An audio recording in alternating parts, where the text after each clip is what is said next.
In our previous video we were talking about this code and how we can use variables to store a piece of information.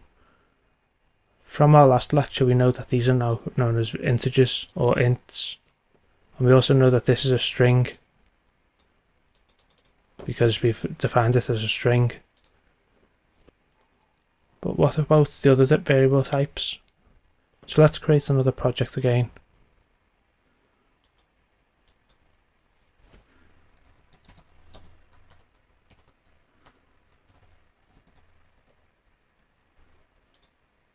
Let's create a new class.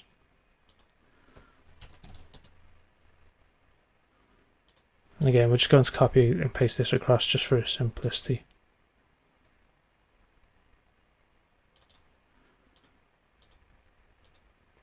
And we'll just close this previous one so that we can keep our workspace nice and clean. The first thing we're going to do is create a new method.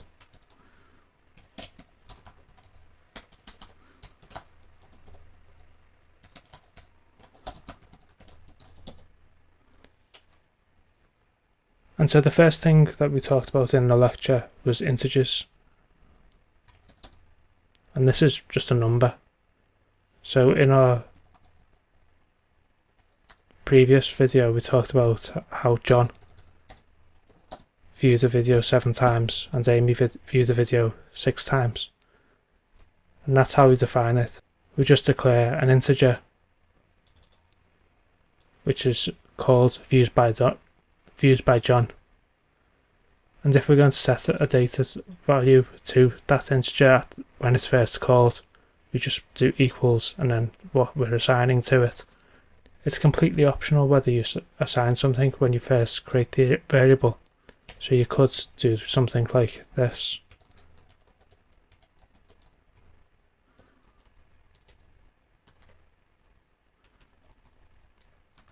Where you assign the variable later on.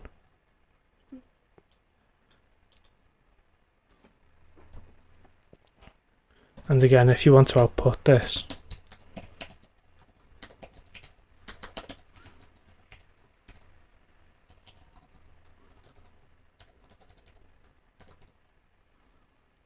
this should output the number 7.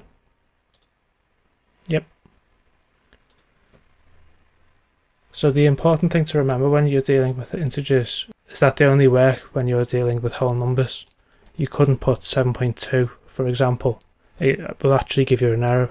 See this red underline?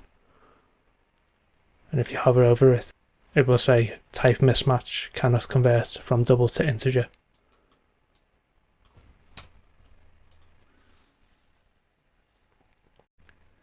So the next thing that we looked at was called floats.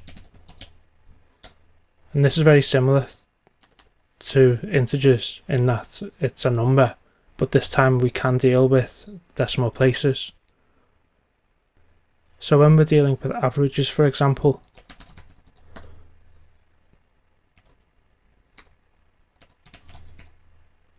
we're not going to be dealing with whole numbers necessarily. And so if we want to actually account for the decimal places, we need to use a float so that we can keep that information in our system. And just like integers, we can assign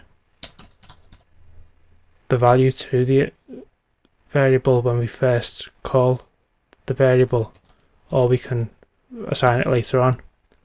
And as we discussed in the lecture, it's important that you put the letter F when you're assigning a value to a float, so that Java understands that it is actually a float.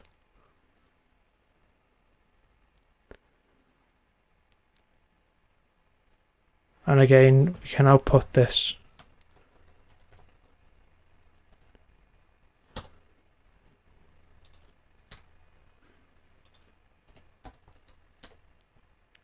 In the same way as an integer.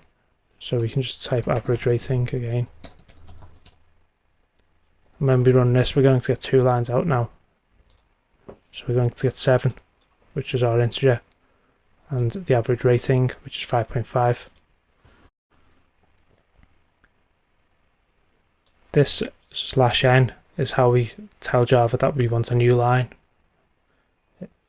We could alternatively just have multiple systemout.println statements. So the next thing we talked about in the lecture was strings.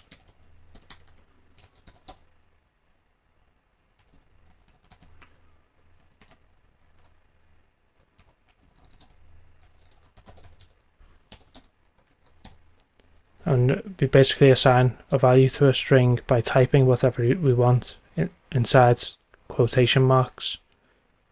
Again, if we wanted to, we could do something similar to this, where we assign a value after we've actually called the actual memory.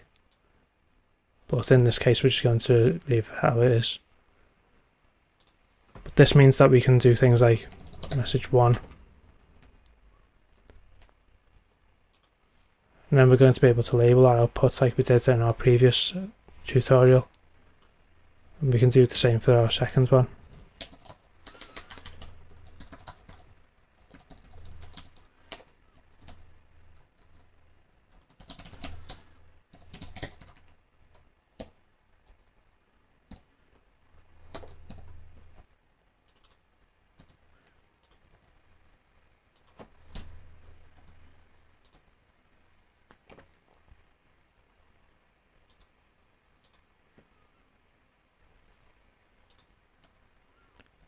Java doesn't know that these are actually separate elements, so if you want to output something and make it look nice, remember to put spaces after any strings like this.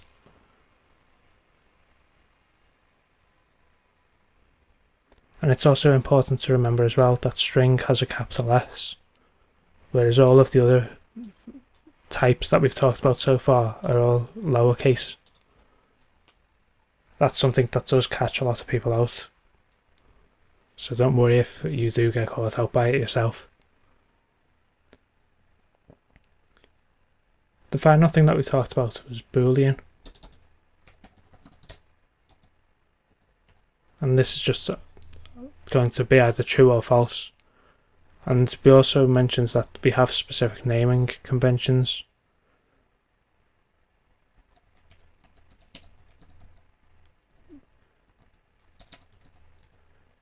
So when you're dealing with Boolean, you generally start it with things like is or has, so that you know that whatever the value is, it's going to be true or false. So if someone was to say, is this user subscribed, the answer is going to be yes or no. And the same is true here, is the user subscribed, true or false? Again, as we say, it could be false as well.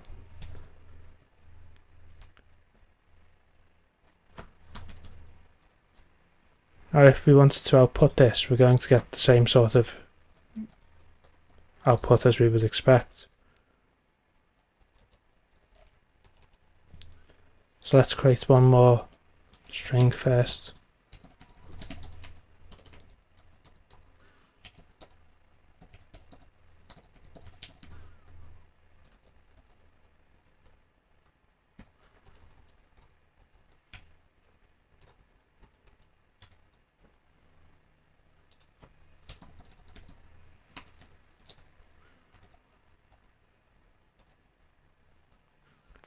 And this will give us the same output, but we'll also have this extra line, is subscribed false.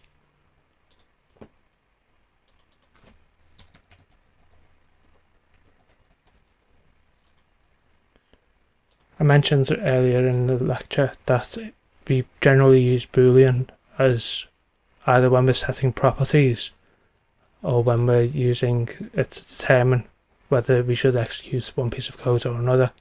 And we'll discuss this more when we're talking about conditional statements later on.